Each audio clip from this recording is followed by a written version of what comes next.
ایران پر اسرائیل کا حملہ، جس کے اندر بہت ساری جوہری تنصیبات کو نشانہ بنایا گیا۔ وہاں پر کافی اہم کمانڈرز ہیں جو شہید کیے گئے، اور اس کے ساتھ ساتھ کچھ سائنسدان تھے جن کو ٹارگٹ کیا گیا ہے۔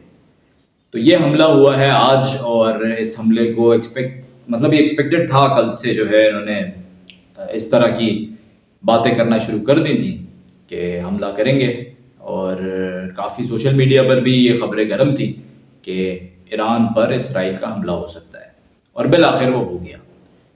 کیا صرف ایرانی ہدف ہے یا اس سے آگے بڑھنے کا بھی ارادہ ہے؟ اب یہ سب ہوا کیوں ہے؟ اگر آپ دیکھیں تو پورے خطے میں اسرائیل اس وقت جنگ پھیلا رہا ہے۔ بہت سے لوگوں کا یہ ماننا ہے کہ شاید یہ ورلڈ وار 3 کا آغاز ہے۔ تو بھائی، ورلڈ وار 3 کا آغاز ہو چکا ہے۔ یہ ورلڈ وار 3 کا ابھی آغاز نہیں ہو رہا ہے، یہ شروعات بہت پہلے ہو چکی ہے۔ آپ اگر دیکھیں، اسرائیل فلسطین جنگ میں ہے، یوکرین رشیا جنگ میں ہے۔ اسرائیل نے اس جنگ کو بڑھایا، مزید ممالک میں گیا، اور اب وہ آخرکار ایران تک پہنچ گیا۔ انہوں نے کہا ہے کہ ہم نے جو اہداف اپنے اچیو کرنے تھے، جو ٹارگٹس تھے، ان کو ہم نے اچیو کر لیا ہے، اور اب ایران جوابی کارروائی کرے گا۔ کس حد تک کرے گا، کس طرح کی جوابی کارروائی کرے گا، وہ ابھی ذرا کلیئر نہیں ہے، کیونکہ ماضی میں بھی جوابی کارروائی ایران کی طرف سے کی گئی ہے۔ ایران کے اندر کافی لوگوں کو پہلے بھی ٹارگٹ کیا جا چکا ہے۔ تو جب وہ جوابی کارروائی کی جاتی ہے تو وہ جوابی کارروائی ویسی نہیں ہوتی، مطلب اس لیول کی نہیں ہوتی جس لیول کی ٹیکنالوجی اسرائیل کے پاس ہے۔ تو اس لیے انہوں نے کافی حد تک یہ سمجھے آپ جو ان کے اہداف تھے وہ ضرور اچیو کیے ہوں گے، یہ میری رائے ہے۔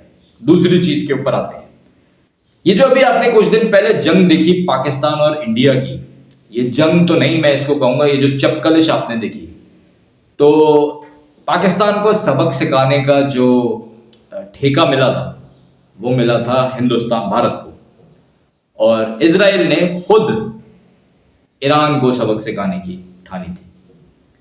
وہاں پر بھارت پورے طریقے سے رسوا ہوا، پورے طریقے سے بےعزت ہوا دنیا کے سامنے، کیونکہ وہ کچھ نہیں کر پایا۔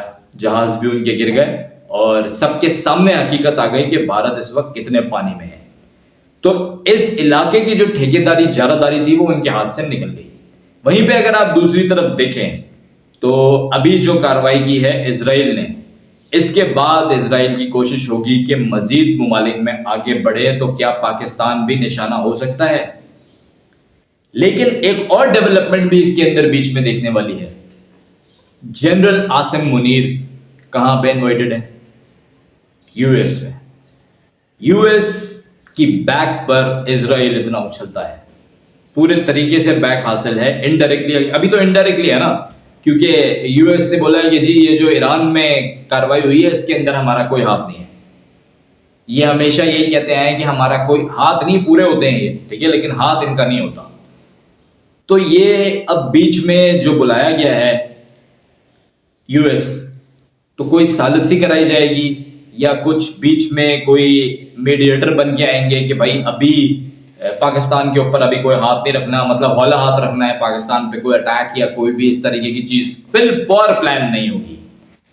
لیٹر، سونر اور لیٹر والا، ابھی میں اگر بات بولوں تو ابھی سونر والا سین نہیں نظر آتا۔ کیوں نہیں نظر آتا؟ اس کی سب سے بڑی وجہ یہ ہے بھارت رسوا ہوا، چین نے آپ کو پوری بیکنگ دی، دنیا کو ٹیکنالوجی نظر آ گئی، اور یہ تو کہا گیا کہ 10% ٹیکنالوجی ہے۔ تو اس وقت جو ہے وہ اسرائیل ذرا چپ کے بیٹھے گا، خاص کر کے پاکستان کی طرف سے۔ آگے آنے والے وقت میں ایسا نہیں ہوگا۔ آگے آنے والے وقت میں کیسے چیزیں بدلیں گی وہ ابھی دیکھنا پڑیں گی، کیونکہ ظاہر ہے چائنا بھی ہمیں پوری طریقے سے سپورٹ کر رہا ہے، تو اتنا آسان نہیں ہے کہ پاکستان پر ایک دم ہاتھ ڈال دیا جائے۔ لیکن پاکستان لسٹ میں ضرور ہے، اس میں کوئی دو رائے نہیں ہے کہ پاکستان لسٹ میں نہیں ہے۔ قابو کس طریقے سے کرنا ہے یہ ابھی سمجھ نہیں آ رہا، کیونکہ اس کے بعد تو پھر یہ سمجھیں آپ، جو میں نے جیسے ابھی اپنے ولاگ میں کہا ہے کہ تیسری جنگ عظیم کا آغاز ہو گیا ہے، لیکن پھر وہ طول پکڑ جائے گی اور پھر آپے سے باہر ہو جائے گی، کیونکہ امریکہ کے لیے اسرائیل ہے اور پاکستان چائنا کا اسرائیل ہے۔ اچھا، کیا یہ جنگ مزید بڑھے گی؟ کیا اسرائیل مزید حملے کرے گا ایران پہ؟ اب یہ ڈیپینڈ کرے گا ایران کی جوابی کارروائی پر، کیونکہ ایران کیا کرتا ہے۔ ایران نے اس بار بولا ہے کہ ہمارا لاہ عمل بہت سخت ہوگا، اب وہ کیا پلان کر رہے ہیں، وہ کتنا سخت ہوگا، وہ اسرائیل کو کتنا ڈیمیج دے سکتے ہیں، اس کے اوپر ڈیپینڈ کرے گا کہ آگے کی ان کی کیا اسٹریٹجیز ہوتی ہیں۔ ابھی تک انہوں نے کہا کہ ہم نے جو اہداف اچیو کرنے تھے وہ کر لیے گئے ہیں۔ پاکستان ابھی بھی پاکستان دیکھ رہا ہے ابھی، ٹھیک ہے، پورے خطے کی صورتحال کو کہ یہ اونٹ کس کروٹ بیٹھے گا۔ وہاں پہ بھارت بھی بہت چیزوں کو مانیٹر کر رہا ہے، کیونکہ بھارت کی جانبداری جو میں نے بتایا کہ وہ ختم ہو چکی ہے۔ ٹرکی بھی سامنے آیا بھارت کے خلاف، اور آذربائیجان بھی، بھارت نے اپنے ٹائز ان کے ساتھ بھی ختم کیے، اور لوگوں کو بھی کہا کہ بھائی وہاں گھومنے بھی نہ جاؤ۔ مطلب بہت ہی بچکانہ سی سٹیٹمنٹس آتی ہیں بھارت کی طرف سے، اور وہ جو بیچارے ان کے فالتو کے ایک وہ ہوا جن کو بنایا ہوا تھا جے شنکر، پتہ نہیں وہ بیچارے اب تو ان کا منہ ہی نہیں کھل رہا۔ ابھی آ کے جواب دیجیے، جو جہاز گرا ہے، ابھی میں جہاز گرنے والی بھی چیز ڈسکس کرنی ہے بلاگ میں، ابھی آپ بنے رہیں، چاہیے گا نہیں۔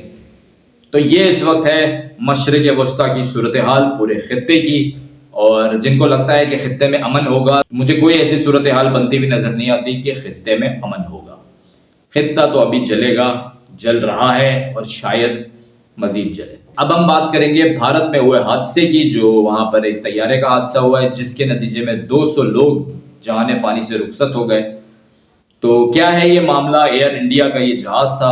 ایئر انڈیا جو ایئر لائن ہے وہ اس وقت ٹاٹا گروپ کے انڈر میں ہے، اور ٹاٹا صاحب نے اس وقت جو چیئرمین ہیں انہوں نے 1 کروڑ فیکس امداد کا اعلان کیا ہے، اور یہ بھی کہا ہے کہ اگر اس کے علاوہ بھی کوئی مطلب دیکھ بھال ہوگی یا کوئی ایکسپینس آئے گا تو اس پر بھی ہم نظر ثانی کریں گے، اس میں بھی ہم شامل ہوں گے۔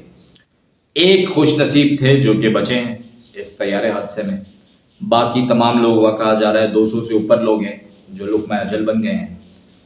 یہ حادثہ ہوا کیوں؟ بتایا گیا ہے کہ جہازوں میں خرابیاں ہیں کافی، کیونکہ ایئر لائن کافی پرانی ہے۔ پہلے ایئر انڈیا چلتی تھی بھارت سرکار کے انڈر میں، پھر یہ 2022 میں غالباً خرید لی تھی، مودی کے ہی ٹائم پہ یہ خریدی گئی، ٹاٹا کمپنی نے خرید لیا اس کو، اور اب یہ ٹاٹا کمپنی کے انڈر میں ہے، لیکن انہوں نے کافی چھوٹی ایئر لائنس کو مرج بھی کیا ہے اس کی ٹیکنالوجی کو ایڈوانس بنانے کے لیے، لیکن ظاہر ہے ابھی کام چل رہا ہے اس کے اوپر۔ اب اس حادثے کی اکاؤنٹیبلٹی ہوگی کیا؟ اس حادثے میں مودی سرکار کے لوگ استعفیٰ دیں گے؟ پوچھے نا بھارت سرکار سے، کیا اس کی اکاؤنٹیبلٹی ہوگی؟ چلے آپ نے پہلے تو جنگ میں نہیں بتایا کہ کتنے جہاز گرے، آپ نے کہا جی جنگ ہے، ہو جاتا ہے، گر جاتے ہیں جہاز، مان لیا ہم نے۔ طیارے مسافروں کو لے جانے والے بھی ایسے گر جاتے ہیں۔ آپ کی ایویشن کا حال کیا ہے یار؟ آپ بات کر رہے ہیں دوسروں کے اوپر، آپ انگلی اٹھاتے ہیں۔ میں نے پچھلے ولاگ میں بھی کہا تھا، ایک دہشت گرد کو آپ نے وزیر اعظم بنایا ہوا ہے جو آپ کے پرائم منسٹر ہیں نریندر مودی صاحب، اور دوسری طرف آپ یہ حادثات دیکھیں۔